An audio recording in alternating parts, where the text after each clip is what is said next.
तो नमो नमः।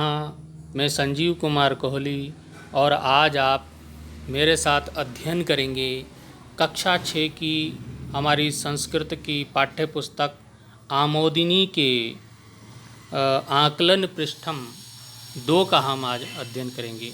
सबसे पहले तो हम ये जान लेते हैं आकलन पृष्ठम क्या है। आकलन पृष्ठम हमारे आमोदिनी पुस्तक में प्रत्येक 4 पाठ के बाद उन 4 पाठों पर आधारित एक प्रश्न पत्र है, जिसमें विद्यार्थियों को स्वयं ही प्रश्नों में अंक विभाजन करना है और अपने द्वारा हल किए गए प्रश्नों के अनुरूप स्वयं को अंक देना है।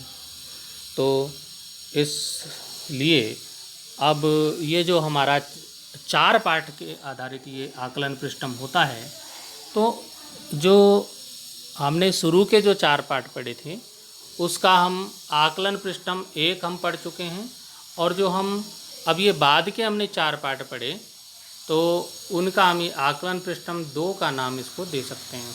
ये आकलन पृष्ठम सेकंड है, द्वितीय भाग है इसका। तो अब ये जो आकलन पृष्ठम है पाठ 5, 6, 7, 8 पर आधारित है। जो हमने 4 के बाद जो पाठ पढ़े, पाठ 5, 6, 7 और 8, इन 4 पाठों पर आधारित ये आकलन पृष्ठम है, उस पर आज हम अध्ययन करने जा रहे हैं अपने इस वीडियो में। तो इसमें आप इसको करके सीखेंगे, इसमें क्या क्या हो सकता है, क्या क्या इसके प्रश्नों के उत्तर हो सकते हैं। तो जिसने 4 पाठ कंप्लीट हो गए, मतलब 5, 6, 7, 8 पाठ कंप्लीट हैं, जिसके पूर्ण हो गए, वो इन प्रश्नों के उत्तर आसानी से दे सकते हैं। तो हमारा पहला जो प्रश्न है वो है अधोलिखितानां पदानां विभक्तिम वचनम लिखत। नीचे लिखे गए जो पद हैं, शब्द हैं, उनमें आपको विभक्ति वचन लिखना है। तो चलिए हम इसके उत्तर की ओर चलते हैं कि इसका विभक्ति वचन किस प्रकार से हम लिख सकते हैं। तो देखते हैं, जैसे पहला शब्द हमारा है प्रदेशस्य। तो ये प्रदेशस्य में प्रदेश का, तो का के की जो षष्ठी विभक्ति का ये शब्द है, पद है, और एक वचन इसमें वचन है। ऐसे पुष्पाणी, पुष्पाणी जो है बहुवचन का शब्द है। पुष्पाणी, बहुत सारे पुष्प हैं, और ये प्रथमा और द्वितीया विभक्ति में प्रयोग होता है। जागरणाय, तो जागरणाय ये चतुर्थी विभक्ति का है, और आपने पढ़ा होगा, कारक पढ़े होंगे, उसमें कर्ता ने कर्म को करण से द्वारा जो है उन चिन्हों से, कारक चिन्हों से हम विभक्ति का पता लगा सकते हैं कौन सी विभक्ति है। तो उसके लिए हमने कारक का अलग से वीडियो बनाया है, उसको आप देख सकते हैं। तो ये जागरणाय में चतुर्थी विभक्ति है, एक वचन है। उद्यमेन, उद्यमेन परिश्रम से, तो ये तृतीया विभक्ति, कर्ता ने कर्म को करण द्वारा या से, तो तृतीय विभक्ति का यहाँ पर क्या हो गया, एक वचन का यहाँ पे प्रयोग हुआ है। अब है निद्रया, निद्रया भी तृतीय विभक्ति का ही है, और ये भी एक वचन है। आगे आगमनेन जो शब्द है वो भी तृतीय विभक्ति का है, और ये एक वचन है। तो उद्यमेन, आगमनेन, बाणेन वगैरह जो भी शब्द हैं, तो ये तृतीय विभक्ति में आते हैं। अब हमारा जो दूसरा प्रश्न है वो है रिक्त स्थानी, रिक्त स्थानों को पूरा करना है। रिक्त स्थानानि पूरयत, तो रिक्त स्थान जो हमारे, तो ऊपर यहाँ पे रिक्त स्थान दिए गए हैं। जो हमारा प्रश्न है ये रिक्त स्थान दिए गए हैं, तो इनको हमें भरना है। तो जैसे कि पहले वाले में दिया है, उत्तराखंड से राजधानी देहरादूनम अस्ति, तो उत्तराखंड की राजधानी क्या है, और देहरादून है। और आपको पता होगा 2 राजधानी होगी उत्तराखंड की, तो वो आपको मालूम ही होगा। अब यहाँ पे दूसरा आ गया, ब्रह्म कमलम हिमालय से उत्पद्यते, कहाँ उत्पद्यते ये आपको भरना है। तो अब तीसरा आ गया, शिव प्रसाद डबराला आप आसीत, ये भी हमने पिछले वीडियो में पढ़ाया था कि शिव प्रसाद डबराल को क्या नाम उनका पड़ा था। तो इसके लिए हम चलते हैं सीधे अपने उत्तरों की ओर। तो ये हम का में देखते हैं कि क्या भरा है। ब्रह्म कमलम हिमालय से शिखरेसु, ये यहाँ पे भरा है। ये आपको ज़्यादा काले अक्षरों में जो दिखाई दे रहा है वो यहाँ पे भरा गया है। तो शिखरेस जो है ब्रह्म कमल शिखरों में जो है उत्पन्न होता है, चोटियों पर होता है। और ये अगला है हमारा शिव प्रसाद डबराल इंसाइक्लोपीडिया ऑफ उत्तराखंड, इस नाम से उनको जाना जाता है। तो यहाँ पे हम ये भर सकते हैं। अगला जो है हमारा अलसा बाला कदापि ना करो, तो जो आलसी बालक होता है वो कभी नहीं करता स्वकार्यम, अपना कार्य स्वयं नहीं करता है। अगला है काव्य शास्त्र विनोदेन धीमताम काला गच्छति, तो धीमताम इसमें भर जाएगा। जो धीमताम होते हैं, बुद्धिमान जो लोग होते हैं, विद्वान जो लोग होते हैं, उनका समय काव्य शास्त्र के मनोरंजन में बीतता है। अब हमारा ये अगला है शिव प्रसाद डबराल बाला नाम, ये यहाँ पे भर दिया है, कृते अंताक्षरी पुस्तिकाम अरचियत। तो शिव प्रसाद डबराल जी ने, बाला नाम होता बच्चों के लिए, बच्चों के लिए उन्होंने अंताक्षरी पुस्तिका की रचना की थी। अब आते हैं हम प्रश्न संख्या 3 की ओर। तो निम्नलिखित वाक्यान लिट लकारे भविष्यत काले परिवर्तियत, इनको लिट लकार में भविष्यत काल में इनको परिवर्तन करना है। जैसे अहम भोजनम करोमि, ये अहम भोजनम करोमि को हमने भविष्यत काल में बनाना है। तो अहम तो है ही है, भोजनम भी है, लेकिन ये खादिष्यामि में परिवर्तित हो गया। उसके बाद त्वम पुस्तकम पठसि, तो त्वम पुस्तकम पठिष्यसि, तो भविष्य में चला गया। अब ये हो गया स क्रीडति स क्रीडिष्यति, गीता हसति गीता हसिष्यति, और शिक्षका श्लोकम वदति, तो शिक्षका श्लोकम वदिष्यति। तो ये जो बहुवचन के क्रिया हमने इसमें बदल दी, ये यहाँ पे जो खादिष्यामि हो गया, पठिष्यसि हो गया, क्रीडिष्यति हो गया, हसिष्यति हो गया, वदिष्यति, ये जो है इसको, ये भविष्य काल की जब इसमें क्रियाएं का प्रयोग हुआ तो ये भविष्य काल में परिवर्तन हो गया। आगे हम बात करते हैं प्रश्न संख्या 4 की। प्रश्न संख्या 4 है उचित विकल्पम चिनुत। उचित, ये 4 यहाँ पे विकल्प दिए गए, 4 उत्तर दिए गए हैं, उनमें से एक उत्तर छांटना है। उचित उत्तराखंड से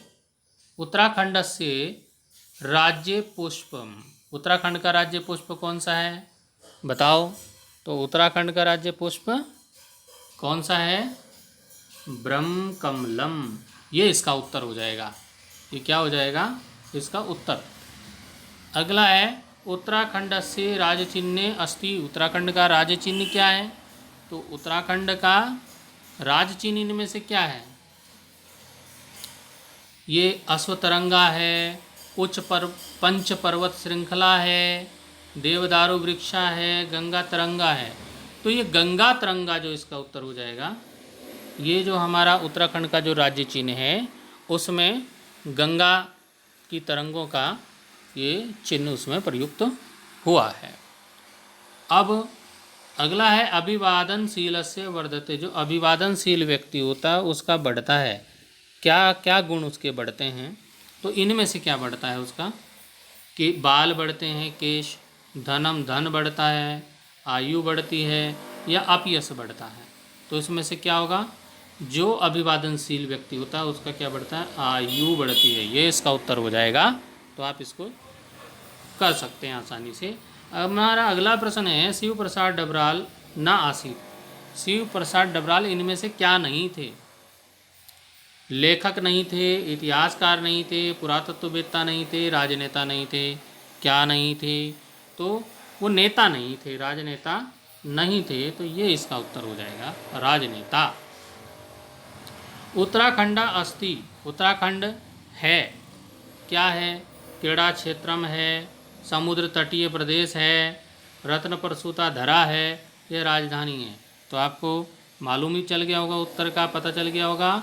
उत्तराखंड रत्न प्रसूता धरा है, रत्नों को पैदा करने वाली, उत्पन्न करने वाली धरती है।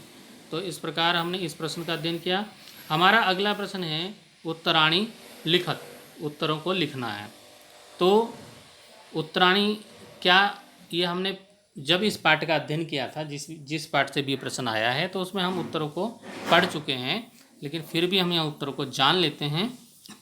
उत्तराखंड से राज्य प्रतीकानि लिखत, उत्तराखंड के राज्य प्रतीक कौन कौन से हैं उनको लिखना है।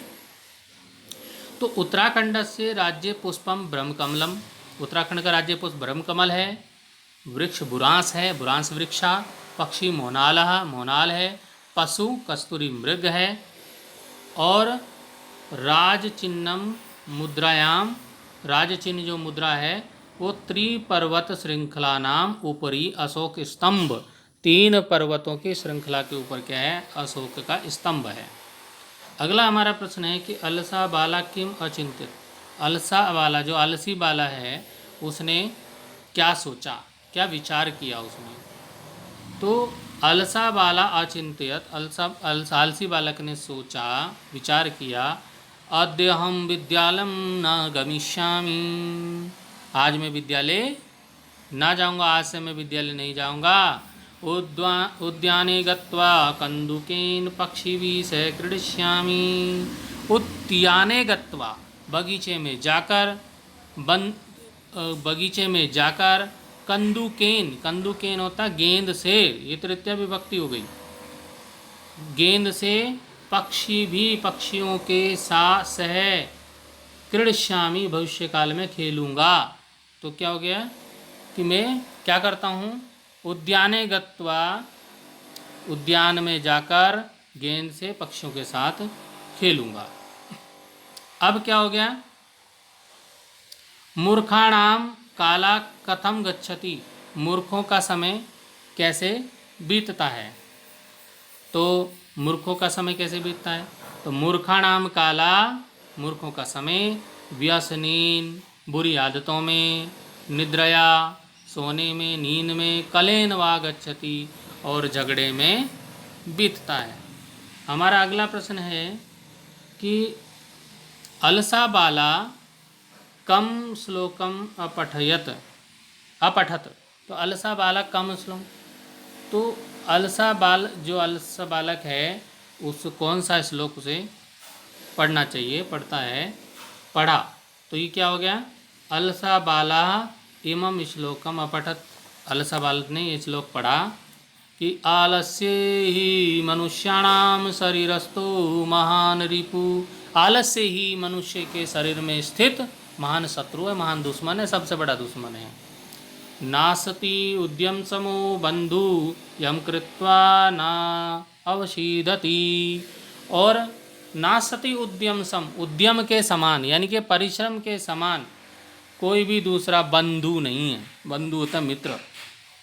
यम कृत्वा, जिसको करके, अर्थात परिश्रम करके, न अवशीदति, कोई भी अप्रसन्न नहीं होता, कोई भी दुखी नहीं होता। अगला प्रश्न है हमारा, चारण इति उपनाम कस्य अस्ति, ये चारण जो उपनाम है ये किसका था, किसका नाम है ये? तो चारण इति उपनाम शिव प्रसाद डबरालस्य अस्ति, चारण ये उपनाम शिव प्रसाद डबराल जी का है। तो इस प्रकार हमने ये पाठ को, जो पाठों पर आधारित, 4 पाठों पर आधारित हमारा मूल्यांकन पृष्ठ कह सकते हैं या आकलन पृष्ठ, हम स्वयं का आकलन करें इन 4 पाठों को जो हमने पढ़ा, उसके बाद हम कितना कर सकते हैं, अब कितना हम कर सकते, कियता अवगतम, कितना हमने जाना और कितना हम कर सकते हैं, उसका अध्ययन करने के लिए ये हर 4 पाठ के बाद हमारी संस्कृत की पुस्तक आमोदिनी में ये आकलन पृष्ठम दिया जाता है और ये बहुत ही अच्छा है कि हम स्वयं का आकलन कर सकें। तो अभी के लिए धन्यवाद। अगले वीडियो में अगले पाठ का हम अध्ययन करेंगे। सादर नमन।